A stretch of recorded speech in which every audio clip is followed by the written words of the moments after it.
इस पूरी दुनिया में जब भी हम किसी भी हॉरर जगह के बारे में सर्च करना चाहते हैं तो एक जगह है जो हमारे दिमाग में आती है। मैं भानगढ़ फोर्ट के बारे में बात नहीं कर रहा हूँ, मैं बात कर रहा हूँ द कॉन्जरिंग हाउस की। कॉन्जरिंग ये एक ऐसी मूवी रही है हमारी ज़िंदगी में जो शुरुआत से लेकर अंत तक आपको बहुत एक्साइटेड कर देगी, आपको एकदम सस्पेंस में डाल देगी। लेकिन जो एक लास्ट चीज़ थी ना, जो उस मूवी के ख़त्म होने के बाद आया था, that was based on true story. मतलब ये एक सच्ची घटना पे आधारित पूरी कहानी है। एंड गाइज ये इतनी ज़्यादा डरावनी कहानी है कि कोई भी इंसान ना इसको आधी रात में तो देख ही नहीं पाएगा। अगर वो देख पाएगा so literally it's like a challenge.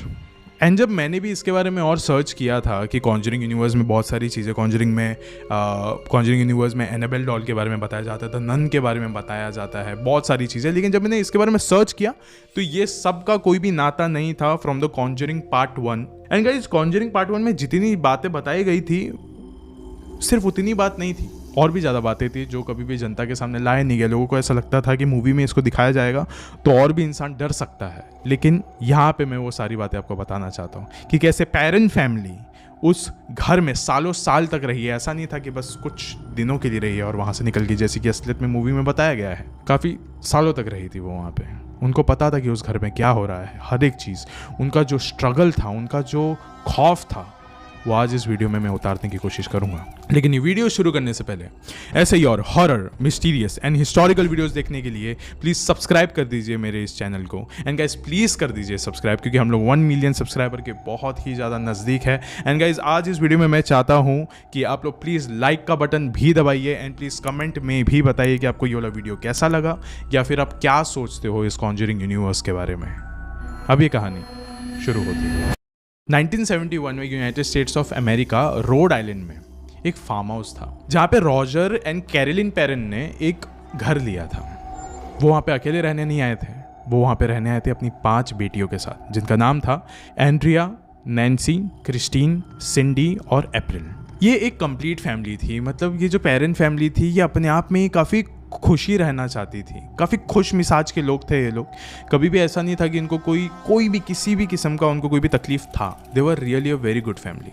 And इसी कुछ रीज़न के वजह से रॉजर चाहता था कि अगर हम लोग को हंसी खुशी रहना है तो हम लोग एक बड़ा सा घर ले सकते हैं जहाँ पे हम सब लोग प्यार मोहब्बत से रह सकें। और उन्होंने वाकई में वो चीज़ लिया उन्होंने वो वाला घर। एंड ये शायद से उसी घर के पहले दिन के शाम के आसपास की बात है जब रॉजर उस घर के गेट के पास खड़ा था एंड वहाँ पे उसको एक आदमी मिला जो कि उसी घर का एक्स ऑनर था।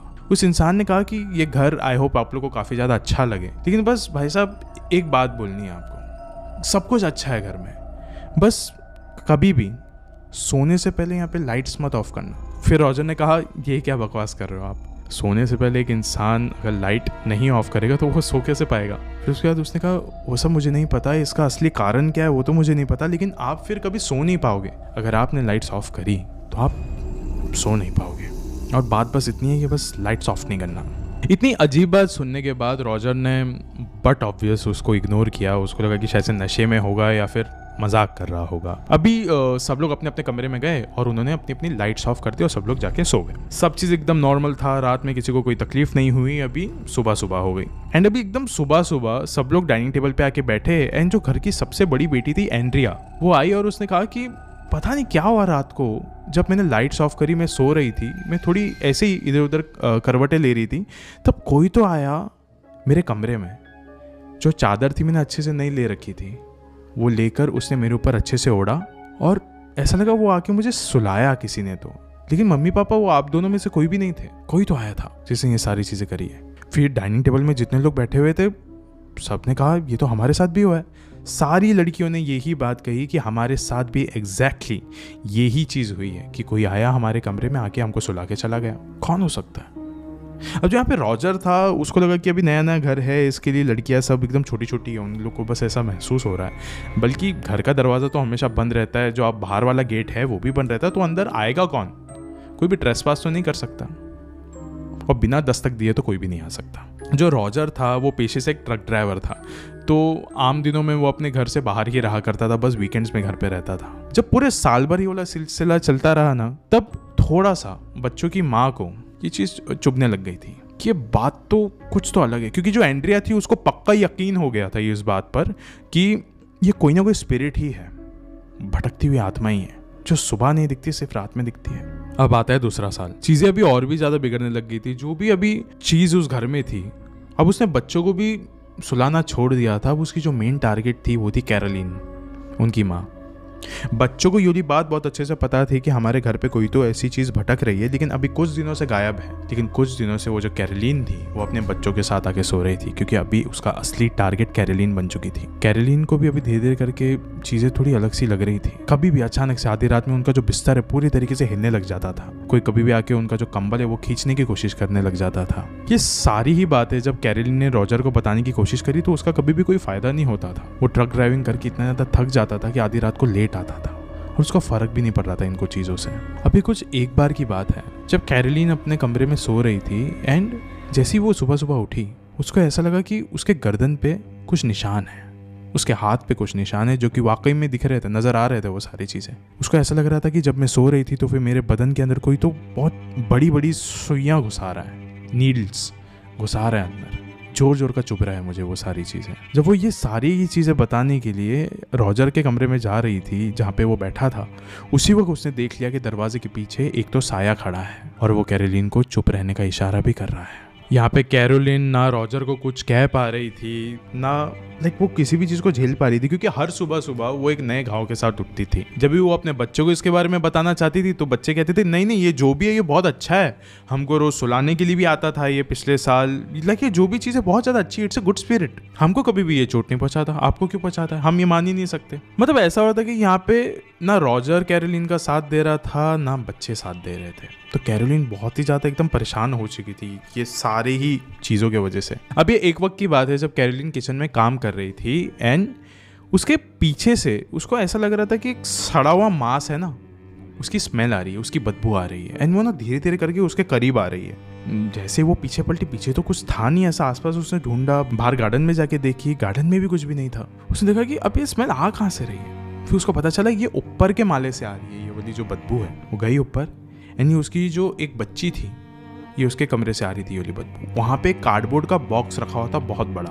ये पूरी स्मेल उसके अंदर से आ रही थी। ये जब गई उसने कार्डबोर्ड का बॉक्स खोला, इसके अंदर कैरोलिन की सबसे छोटी बेटी अप्रैल वो बैठी हुई थी एंड जैसे उसने उसको निकाला, अप्रैल रो रो के कहने लग गई उस औरत ने मुझे यहाँ पे आके बंद कर दिया था, मैं अपनी बाकी बहनों के साथ हाइड एंड सीक खेल रही थी। फिर कैरोलिन ने पूछा वो औरत कौन है? उसने बोला आपके पीछे खड़ी है। जैसे ही वो पीछे मुड़ी, कैरोलिन के ठीक पीछे एक सफ़ेद कपड़े में एक औरत खड़ी थी एंड वो भागते हुए कैरोलिन के पास आई एंड उसने अपनी सारी नेगेटिव एनर्जीज कैरोलिन के बदन के अंदर डाल दी। घर का पूरा माहौल बिगड़ा हुआ था। जो आत्माएं अभी बच्चों को अच्छी लग रही थी वो भी अभी डरावनी हो चुकी थी, वो भी अभी तकलीफ पहुंचा रही थी अब सब लोगों को जो भी उस घर में रह रहे थे। जो कैरोलिन थी उसके बदन में उसका पोजेशन आ चुका था। वो जो चीज़ उसको दिखती थी वो सब कुछ इधर उधर तहस नहस करती थी, इधर उधर फेंक देती थी। वो कैरोलिन ऐसा कहती थी कि मेरे शरीर के अंदर इस घर की पहली ओनर की आत्मा है जिसका नाम है बैथशेबा शर्मन, और पता नहीं क्यों उसके साथ साथ मुझे यहाँ पे अलग अलग किस्म की आत्माएं दिखती है। किसी का सर नहीं है, किसी के हाथ नहीं है और सब लोग मिलकर मुझे मारना चाहते हैं। पता नहीं मैंने ऐसा क्या किया लेकिन ये सब लोग मिलकर मुझे मारना ही चाहते हैं। अब रॉजर के सामने धीरे धीरे सारी ही चीज़ें आने लग गई। धीरे धीरे करके उसको समझ में आने लगा कि मेरे गैर मौजूदगी में यहाँ पे सारी चीज़ें होती रहती हैं। उसने अभी ये चीज़ सोच ली थी कि अब चाहे कुछ भी हो जाए मैं घर नहीं छोड़ूंगा, मुझे यहाँ पे बैठ के सबकी रक्षा करनी पड़ेगी। अभी एक बार की बात है जब रॉजर अपने एक बेटी के साथ बैठा हुआ था, उससे बात कर रहा था। फिर अचानक से वो लड़की उठ के एक दीवार के पास जाके खड़ी हो गई। रॉजर ने पूछा ये क्या कर रहे हो? फिर उस लड़की ने कहा कि इस दीवार के उस पार 7 सोल्जर्स की आत्माएं हैं, वो अक्सर मुझे उस पार बुलाते हैं लेकिन मैं कभी जा नहीं पाती। मैं हमेशा इस दीवार के इस पार ही रहती हूँ, कभी भी वहाँ नहीं जा पाती। उस वक्त से रॉजर ने ये चीज़ सोच लिया था कि ये हर किसी के दिमाग के साथ खेल रही है ये आत्मा, हर किसी को नचा रही है ये आत्मा, तो जल्द से जल्द मुझे कुछ करना पड़ेगा। तो उन्होंने जल्द से जल्द एडन लॉरेन को संपर्क किया। ये जो एडन लॉरेन है ये बहुत ज़्यादा फेमस है, आपने इनको कॉन्जरिंग यूनिवर्स के हर एक मूवीज़ में देखा होगा, like Conjuring 1, 2, then Devil Made Me Do It, फिर आपने नन में भी देखा है इनको। लेकिन गाइस एक बात कहना चाहूँगा, ये जो कॉन्जरिंग ये जो हाउस है ना, इसका जो ये केस था ये एडन लॉरेन के लिए बहुत ही ज़्यादा स्पेशल था। जब लॉरेन पहली बार इस घर के अंदर कदम रखी थी तो वो सबसे पहले उसने अपने 2 कदम पीछे ले लिए थे, बिकॉज उसको पता था यहाँ पे एक आत्मा नहीं भटकती, यहाँ पे ढेरों सारी आत्माएं हैं बहुत सारी आत्माएं हैं यहाँ पे, बहुत ज़्यादा तकलीफ होने वाली है। लेकिन जब वो उस घर का केस स्टडी कर रही थी, उसको पता चला ये जो कैरोलिन है ये एक माँ है और लॉरेन खुद एक माँ थी। उसको पता है कि उसकी बच्ची पे अगर कभी कुछ ऐसी आँच आएगी तो उसको कैसा महसूस होगा। और यही कुछ रीज़न है जिसकी वजह से जो लॉरेन थी उसने एड को कन्विंस कर दिया था कि हमको ये वाला केस लड़ना ही चाहिए, हमको ये करना ही चाहिए।